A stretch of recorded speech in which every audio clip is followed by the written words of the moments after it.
Thing I don't get is how the f y'all figure that I'm the problem and the answer at the same time.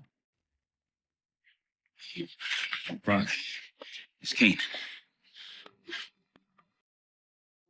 2 weeks have passed since episode 9, and the episode kicks off with the older Kanan's narration giving us a rundown of death.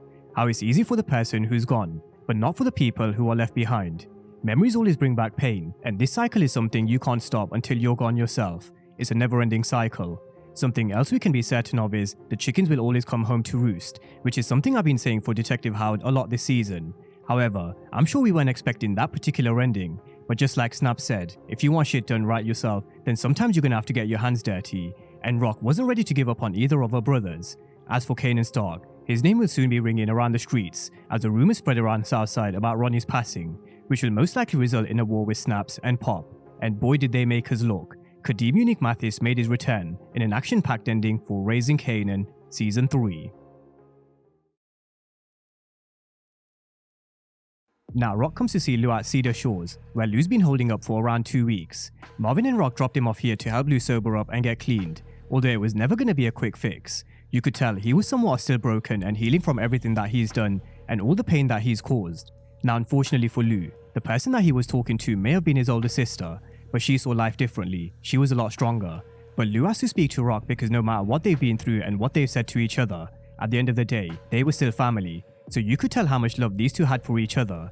They've been through their ups and downs, no doubt, but for the first time, they actually had an honest conversation, which is very different to the conversations we've seen them have in the past. Rock apologized for everything that she's done and said, and she actually agreed with the doctor eventually. She was angry because she was hurt. She felt like she was losing Lou, and she didn't want to lose her baby brother. We know what family means to Rock, and the way she was looking at this picture, there was no way she was giving up on both of her brothers. Now this is also where Lou admitted maybe Rock was also right about what she said. It's time for us to take responsibility for the things that we did, for the decisions that we made. You were my big sister. He doesn't just have to take self-accountability, he also needs to figure out how to live with the pain of everything that he's done in the past with D-Wiz, Scrappy, and whoever else. So as bad as it sounds, the best way to deal with it is to actually be selfish and just take care of yourself, which is something we have to do sometimes in life. We have to take care of ourselves, which will then allow us to take care of our loved ones. With Kanan, he was with Crystal. She was asking whether they could be open about their relationship, because Kanan wanted to hide it from Duke and Aisha because of the girls' group. However, Butter seems like it's no more from the conversations we had in episode 10. But with Kanan, he's still a teenager who's still trying to figure out his own identity and figure out who he is. However, this is where he was met with a bombshell. Crystal's period is late, and I do think she is pregnant based on a reaction before Famous came over. Now we do have to bear in mind that yes, Kanan did have a son named Sean in Power, but his mother's name was Jarita, not Crystal. Whether the writers stick to the original story, we're not too sure. They could always retcon some storylines and have Crystal have Sean, so that's just something to keep in mind. With it being 2 weeks since the events of episode 9, this is the first time Aisha and Duke have spoken since what happened at the mall. Duke was really embarrassed by the FBI taking her in the way they did, after what was supposed to be a life-changing performance for all three girls, not just for Duke. But she let Aisha know what happened wasn't about her, it was the consequences of her family. Although that didn't bother Aisha, she didn't care. She loved Duke for who she was, and despite her being with Kanan for a brief period, it was only because she had feelings about Duke that she didn't really understand. Again, very similar to the situation with Kanan and Crystal, each one of these teenagers are just figuring out their own identity in real time, about who they are, who they want to be, and what they want from life, and it is normal to be scared. Now, one of the major questions going into the last and final episode of Season 3 was, where do they take Duke's storyline with the military? Duke's been very conflicted and confused, where she's been yo-yoing between music and the military for a while, but we did see her actually make her first real decision when she questioned Sergeant Healy about whether she could drop out. That was because for the first time she actually thought a career within the music industry could actually be real after all. However, with Butter seeming like it's no more, her decision seems to have been made. Another reason why she wants to leave Queens is because this life that her family lives in Queens, she knows has consequences. She knows what's going to happen to Kanan, she knows what's going to eventually happen to Rock and Marvin, she also knows what happened to her ex-girlfriend Nicole in Season 1. This is why she wants to leave Queens. You think you get out okay, but then once you're in the clear light of day, you see all the scars, and those scars never go away. They just get deeper. So what Agent Tanner said to Duke in 309 is definitely true. Even with Duke looking to go to the military to escape, those scars never really go away. and when we actually saw Duke and Kanan back in OG power, you could tell those scars were deep. Now it's not set in stone, but if Duke does decide to join, she's only leaving one battlefield to join another, which actually sounds crazy when you think about it. She's joining the army to feel safe. But when we break this down and look at the environment Duke has grown up in, it's an environment which is full of violence, death, and drugs. There's also traumatic events that she's been through with Nicole, her mother Kenya, and rejection. So joining the army might actually be seen as a way out to physically remove herself from that environment. But ultimately, the decision to join the army for Duke is a personal one which is influenced by a combination of experiences and individual circumstances which Aisha will never really understand. With Marvin, we picked up with him over at the cemetery where he came to see Gerald's funeral. Now, he was quickly interrupted by 2 FBI agents who told him that this was his fault, which isn't true. Gerald wasn't strong enough to be Agent Tanner's CI, and all Marvin ever did was be there for a friend in need. However, it was made clear that the FBI were hot on his heels. Now, sticking with law enforcement, Howard was called in by Captain Baptiste and Agent Tanner for questioning, and he wasn't happy at the fact that he had to have his union rep in the room. Because having his union rep, it makes him look like he's having to defend himself, and according to Howard, he had nothing to hide. However, Captain Baptiste does let him know they're doing everything by the book, which isn't his strong suit, and of course it isn't. We can go all the way back to as early as the opening episodes of Season 1, when he was working with Detective Berg in the streets. For as long as we've known Howard, he's never been by the book. Now, he was questioned by Agent Tanner about Gerald Moore, who is Tanner's CI ever since 303, and they think the circumstances surrounding his overdose is suspicious. Now, Detective Howard may not have anything to do with Gerald's overdose, but he does have a lot of skeletons in his closet. He's covered up a lot of tracks and buried a lot of secrets, Detective Berg being one of them, because she was beginning to piece the puzzle which dated all the way back to Rock being Howard's CI, Kanan being their son, and Kanan also shooting him at Baisley Park. However, Agent Tanner wasn't interested in small fish. In fact, he couldn't even give a shit about what happened with Nicole or the NYPD. He was solely focused on what he could get to help him close his investigation. He wanted to know about Howard's connection to Marvin Thomas, but Howard stood firm. He said he has no connection to Marvin, the Italians, or any kind of organized crime. Unfortunately, when you're as dirty as Howard, even if you know the law and the streets, chickens will eventually come home to roost, and Howard had way too many tracks to cover. So he also had to answer for why he put the word out he was looking for Lou Thomas, which rang alarm bells for Agent Tanner. So along with handing his gun back and shield, Howard was given 2 days to get back to Tanner, otherwise they would be forced to issue a warrant for his arrest. Now, as we know, Howard wasn't the only target, so was Marvin, who was having a meeting with his lawyer. However, he was told the FBI didn't have enough evidence, which is why Agent Tanner was just shaking up trees. Tanner's CI didn't really give him much on Marvin, he'd never really got anything from Duke, and Howard hasn't given them much to work with either. But Marvin was rightfully worried because they were putting 2 and 2 together, and he could sense them closing in. Now, continuing with law enforcement, with Agent Tanner, we pick him up going over to Cedar Shores to question Uncle Lou, but this time it was Lou's turn to stand firm. He says that he didn't know anything about any kind of connection between Marvin and Detective Howard, and he also stuck to the same story around bulletproof records. In 301, him, Rock, and Howard blamed everything on Crown Camacho, and they were still sticking to the exact same story. So again, Agent Tanner really didn't get anything new, even with the questions around bulletproof records and how Lou was able to pay for Cedar Shores. Although it is something to bear in mind for Season 4, Agent Tanner will definitely dig deep. Now with Rock, as she was driving by a school looking on at kids playing, no doubt she was reminiscing about the younger Duke and Kanan. Little does she know, she also might become a very young grandmother pretty soon. But she soon found herself being under a hell of a lot of gunfire, and no doubt, this was Ronnie trying to seek revenge for Rock's move on Juliana. There was no way Ronnie was going to stand still and let Rock destroy his operation, because his old persona is to be feared, and without fear he has no respect. Fortunately for Rock, she was able to get away, although I am very surprised her truck isn't bulletproof like Unique's was. With Famous, we see him coming back to check up on Kanan. The reason why he returned was because word got out on the street that someone tried to hit Rock in a drive-by, which was news to Kanan, but he definitely knew. There was only one guy who was crazy enough to be behind it, Ronnie Mathis. After the drive-by, word was getting out on the street it was Ronnie who was behind the hit. Marvin said that Kanan would never do it, not against his mother. However, sometimes we do save our worst for the people that we love the most, and I do agree with Rock. We only have to look at what Kanan did to his own son Sean in Power, and also what he did to Jukebox, who he really has a lot of love for, at least during their childhood. So Rock's right. And we also have to be mindful of whether he could actually get rid of any other family members in Raising Kanan, so that's just a thought. Now the problem that Rock and Marvin had was, Kanan was working with Ronnie, so she didn't want to hit back with Kanan in the other trench. Again, another reference to Queens being in a war zone. but she wanted it to be a conversation, or at least try, which meant they had to approach Snaps and Pop. Now, when you take a shot at someone as ruthless as Rock, you can't miss because sometimes you only get one chance, and if you miss, you best believe you ain't gonna get another opportunity. Sometimes it's always best done with your hands rather than sending your own crew or your own son, because at least that way you know the job's done. So we had Snaps making reference to how Lone Ranger never used to send Tonto to do his wet work. He always handled his own business, and that's what Ronnie should have done. If he really wanted to deal with Rock, he really should have got his own hands dirty. Now this is where Kanan came in. He wasn't happy at the fact that Ronnie made the decision to hit Rock, because he made it explicitly clear he went to fuck with his family. It was also clear that Kanan doesn't fear or respect him, and he also wasn't afraid to step to him like others would be in the streets. Over at Famous's, he was in a bit of a crossroad with his life just like Duke. Just when he thought he was about to catch his big break in music, through Shirley's contact Mr. Gelfand, Lou was out in the wind. However, this is when the police came barging in because they had a warrant for his arrest. He was wanted for the murder of Frederick Williams, and so he was taken away.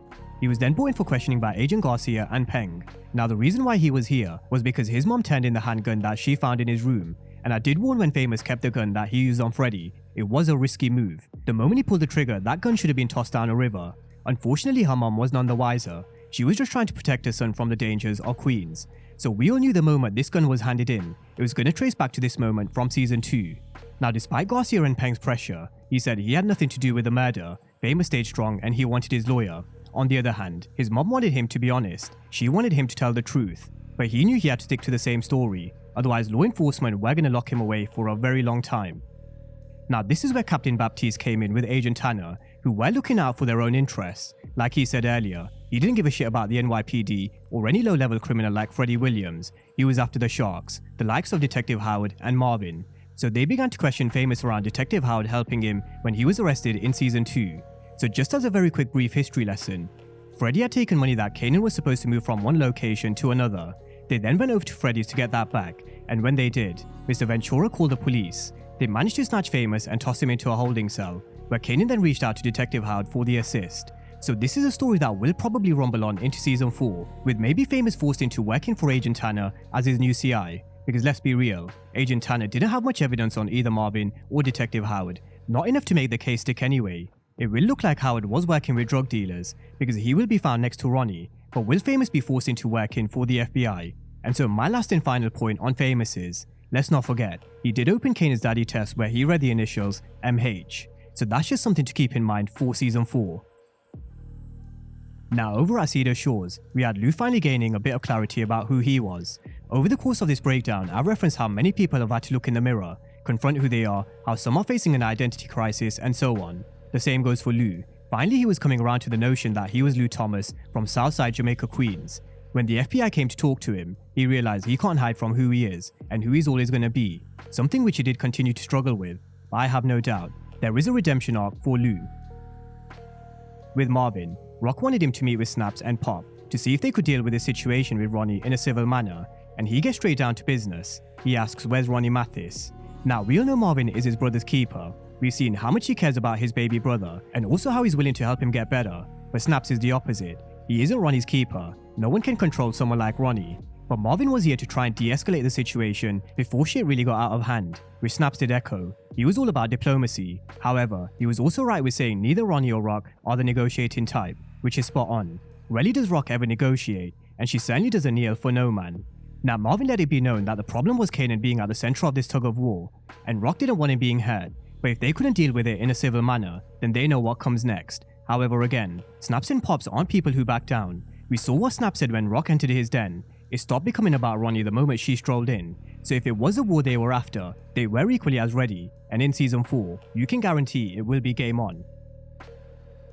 With Howard, we saw him coming over to see Rock, whose house was heavily guarded because of her being hit by Ronnie's crew. Now I do actually have to agree with Rock. Howard walking through a front door while he was under investigation was very sloppy, because who knows who could have been watching him, but desperate times call for desperate measures, and he repeats what he said in 309. He tells Rock there's no other way out from under the FBI, unless Marvin takes the fall. Meanwhile, on the streets of Queens, we saw Jukebox opening up to Kanan about joining the military, a meeting which was set up by Kanan. Now this is where Duke echoed something very similar to what I said earlier in the breakdown. Southside is no different to a war zone. Kanan also tells Duke what happened with Rock had nothing to do with him. It was all Ronnie. and he's actually got nothing to do with him anymore because he's way too crazy even for him. Now this is where Juke told Kanan she knows what Rock has done is fucked up. She's been saying it ever since season 1 when she had Kanan shoot a cop, but she's also been constantly reminding him Rock loves him. Rock love you, Kanan. But sometimes, I feel like she used that love to do a whole lot of ill shit. Now I do agree, Rock definitely does love Kanan, although I'm not sure whether I agree whether she loves Kanan more than everything else. I think we can make a very good argument where above all, Rock loves power and control. Everything may revolve around Kanan, but if she really loved Kanan that much above everything else, then maybe she should have just been honest with him when she had countless of opportunities to do so. Maybe if she did, they wouldn't have found themselves in the position that they do. Now this is where the conversation was interrupted by Ronnie's crew, and Kanan knew instantly who was behind this, because this wasn't just Ronnie's van. Kanan was always in on this plan, just like Tariq was with Vincent Ragney and the Italians, so I think we just learned where Tariq St. Patrick learned this particular move from. But just like Juke said, Kanan knew that Rock loved him and she'd do anything to get him back, and also like Howard once said, the one way you can get to the Queen is through the Prince, so this was a setup by both Ronnie and Kanan. Now with this issue with the FBI closing in, Howard told Rock that she was acting like they had options, but he let her know once again, it was Marvin or it was him, Rock and Kanan. So it was a pretty simple decision from where he was standing. This is also where Howard said he wished he never got involved with them in the first place. It's the worst thing that's ever happened to him. He thought he was trying to right his wrongs, a chance to be a good father and raise his son the right way, but all he's ever been doing since is covering up secrets, lies, and bodies from every single angle. Now this is where Juke and Marvin came running in. They told Rock that Kanan had been kidnapped by Ronnie. A move Howard knew was made to get Rock's attention, because he knew better than anyone, to get to the Queen sometimes you do have to go through the Prince. Now over to the meeting where we had a lot of strong personalities sitting around this table. The main reason why we were here was because Rock wanted her son back safe and sound, but the cost was going to be huge. Ronnie wanted Rock's business and also $500k liquid up front, which is a hell of a lot of money, more money than Rock had lying around, although she did know one place where she could get such a large sum, Stefano Marchetti. Now Howard made it known that he wasn't going to go anywhere, he was going to be there when they make the drop, because maybe it was his last good thing that he could ever do, save Kanan. Although he did let Rock know, there was still another price that did need to be paid, which is a storyline that will only have a partial closure with Howard's death, because it may rumble on into season 4 with potentially Famous being caught in a dilemma. Now Rock was here because she needed a huge favour from Stefano, which is also where we go back to Snaps and Pop making a bit of a mistake. I mentioned how Pop had a little thing with Stefano, and with her telling Rock that she was his type, I said Rock could always use that to her advantage, and here she was. Stefano also said he had a little crush. So we saw Rock asking Stefano to help front the cash to help get Kanan back, and she was willing to put up a home along with the real estate that she did own. Little did she know everything was set up by Kanan. Now after Rock got the money to get Kanan back, this is where we get to the meet between Ronnie, Howard and Rock, where Marvin held back. He was holding back just in case things popped off, which they did. Now Ronnie would never have allowed someone like Howard to come through, considering he was a cop, or should I say a suspended cop, but it seems like Kanan told him who he really was. But here comes a twist. In very similar fashion to what we saw Tariq pull in OG Power with Vincent Ragney and the Italians, Kanan made the same move.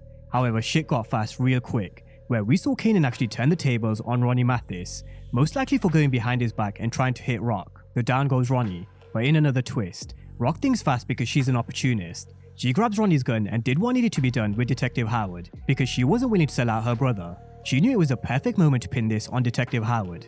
So now it will definitely look like Howard was working with the organized crime families after all. But as I mentioned before, Famous is still one to keep an eye on in season 4. However, that wasn't the end of the episode. You know, like I know, until that body shows up, he ain't dead. Now I did say it before, the way they were building up Unique's body not being found, it just made sense that they were building up for a huge return. Now how he survived and who helped him, and what role he's got going forward, who knows. I'm sure those questions will be answered in the coming days through the cast and crew's interviews, but definitely season 4.